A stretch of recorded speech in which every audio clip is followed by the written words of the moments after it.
I don't want to make it about the health systems. It's really about the patients. That would be the one. Well, Michigan doctors are sounding the alarm tonight.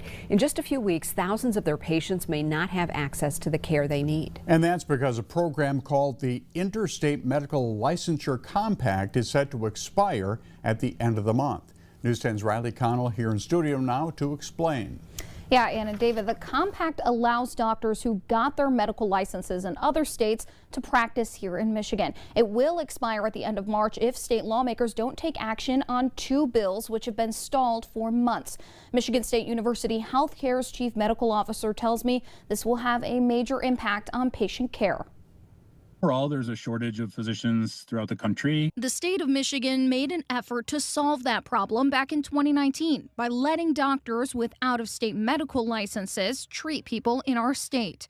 Roughly 8,000 physicians have taken advantage of the program, but in a few short weeks, they could lose the ability to practice medicine in Michigan. That equates to about 100,000 patient visits a day that this would impact negatively. Dr. Mark Smith with Michigan State University Healthcare says the Interstate Medical Licensure Compact will expire on March 28th, leaving him and his colleagues worried about patients who require special care. Most radiology studies now can be read, virtually. We have radiologists in multiple states that read our images. State lawmakers can continue the compact if they pass two bills, one in the House and one in the Senate.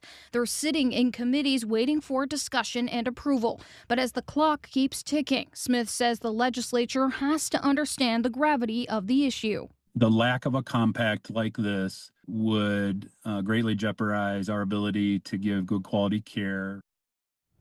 Both the House and Senate versions of the bills that would continue the medical compact were passed with majority support in their respective chambers.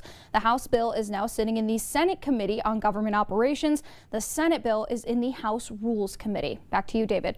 All right, Riley, thank you. If those bills clear committee, they would still need a full vote from either the House or the Senate before they head to the governor's desk for her consideration.